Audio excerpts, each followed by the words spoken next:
Just some few days ago, Rigathi was in Mombasa, where he badly attacked the Mombasa governor, upon which he made it very clear that the national government had disbursed 10 billion Kenya shillings to county governments to mitigate the El Nino effects.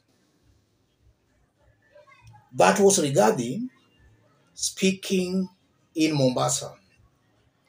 A day later in Nairobi, Rigathi made a U-turn and he was now saying that the national government had not disbursed any money to the county governments, and the county governments should use their emergency funds to mitigate the El Nino effects.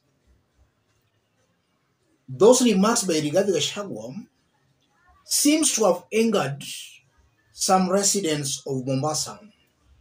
Let's listen to this before we continue. Acha tumjibu dio huyu Gachagua. Gachagua, acha nikwambie kitu kimoja Gachagua, acha mchezo wewe. Wewe ukija Mombasa, watu wa Mombasa, achia watu wa Mombasa. Achana kuzungumza kuhusu gavana wetu bana.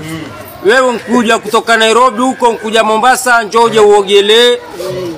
Uje upige picha mapembeni, uende Pirates Mama Ngina huko upige picha urudi zako. Kama vile ulivyomwambia Malema.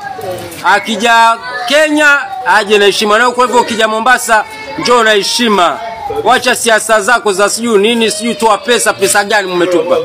Serikali nyinyi mmedanganya wa Kenya miaka mingi sana. Na sasa tumechoka pia na serikali yenu ya Kenya kwanza hii.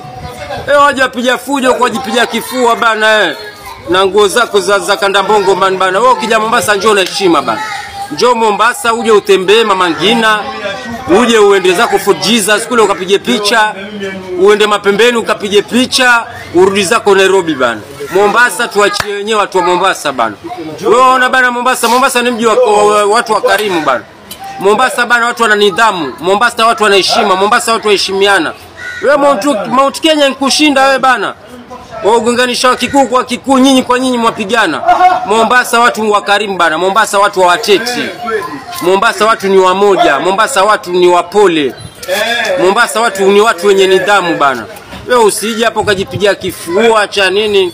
Wewe kaa Nairobi huko, ukija Mombasa njoo utembee, upige picha urudi zako Nairobi huko bana. Usilete mambo yako bana. Wewe mwambia governor nunue mabrangeti, kwani tuko boarding ama tuko Kericho ama tuko Limuru? Wewe nini wewe? Acha mambo yako, acha siasa yako hiyo bana. Wewe kama siasa Mount Kenya imekushinda hiyo, kingpin wa Mount Kenya si twajua ni chairman Maina Njenga ndio kingpin wa Mount Kenya. Wewe nini wewe ndio acha siasa mingi bana wewe. Wewe nini wewe? Nyinyi halafu nyinyi mna bahati nyinyi mmepata governor mstaarabu nyinyi. Mungepata hiyo foma hiyo iliyotoka hiyo. Ndio mungejua mjui. Mungejua sasa yule ndio mtoto wa Maumau wa Mombasa. Acha mchezo wewe. Ndio. So, what did Rigathi Gachagua say that has angered that gentleman speaking? Let's listen to Rigathi speaking in Mombasa. Na sisi katika National Treasury tumewachilia pesa kwa gavana zaidi ya shilingi bilioni 10 iko pale, na tunataka wananchi walishwe na wachungwe mambo yao. That was Rigathi speaking in Mombasa. A day later, he made a U-turn. So I just wanted to make it very clear that there is no money the national government to allocate to the counties for El Nino. We encourage them to mobilize resources within what they have to intervene on behalf of the people that they govern. In our earlier videos, we had analyzed Rigathi's U-turn. In this video, I want us to put those remarks by that Mombasa resident into perspective. If you are watching us but you have not yet subscribed, subscribe, give this video a like. Let's dig deep. The first thing coming out very clearly, Kenyans are now waking up to this reality that Kenya Kwanza leaders are liars and propagandists. And that's good news because some Kenyans thought that those were just stories or just lies. Rigathi's remarks in Mombasa actually exposed him badly because he has been calling himself a truthful man. So even that tag of being a truthful man, that's just propaganda. That's just a clever gimmick he's trying to use to hoodwink and to cheat his supporters. He's a big liar, a propagandist. And we have seen Rigathi making two different statements. In Mombasa, he's saying the national government had disbursed 10 billion. A day later in Nairobi, he's saying no money had been disbursed and county governments should use emergency fund in their counties. That's a very big lie. And Kenyans are now knowing who these Kenya Kwanza leaders are. And then secondly, on the issue of the kingpinship and the divisive politics, that resident is talking about the kingpin of the mountain being the chairman, Mainanjenga. And I feel that's a little bit interesting because it shows Kenyans are really following politics very well. They understand what's happening on the ground. A few weeks ago, we saw Rigathi Gachagua and William Ruto being rejected very badly on the mountain. In fact, any person who mentioned Rigathi's name or William Ruto's name on the mountain was being heckled just a few weeks ago. And we also saw what happened in Githurai. And we've also been seeing the kind of a reception Mainanjenga has been receiving on the mountain. It appears there is a certain wave or wind blowing towards Mainanjenga and not really Rigathi Gachagua. In that Rigathi promised that he was going to address tea, coffee, avocado, macadamia sector on the mountain, which he has failed to do. So people there on the mountain are very much angry and dissatisfied with Rigathi's role as a deputy president.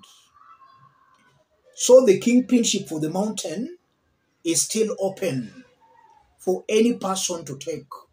Rigathi, if things continue the way they're going, then he will not actualize his dream of being the mountain political kingpin. And it appears Kenyans across the board are keenly following that, and they know what's happening on the ground, ladies and gentlemen. And then on the aspect of divisiveness, Ruto and his team Kenya Kwanza, they thrive on propaganda and divisions, pitting communities against communities, individuals against individuals. And that's why Rigathi has been saying that Kenya Kwanza is a shareholding government. If you never voted for them, you are not a shareholder. And that's meant to create division between those who voted for them and those who never voted for them. And now, he's transporting that hate and division to Mombasa, lying to the locals that the national government had disbursed money to the county governments. It's good that Kenyans there have realized early enough that those are just lies. And Kenyans generally across board should also be very, very careful with what Kenya Kwanza leaders are saying. Most of what they're talking about are all propaganda and lies. That's how they campaigned in last year's elections. Kenyans should not be taken, or rather should not be cheated or be lied to once more. They have to be very careful on what these Kenya Kwanza leaders are saying. William Ruto has been proved as a pathological liar. He lies with impunity. And now here Rigathi is lying with impunity. Let me stop with there, ladies and gentlemen. In case you are watching us, but you have not yet subscribed, subscribe, give this video a like.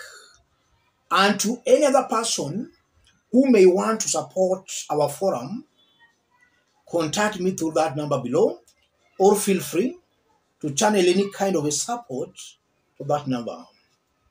Let's meet in our next analysis.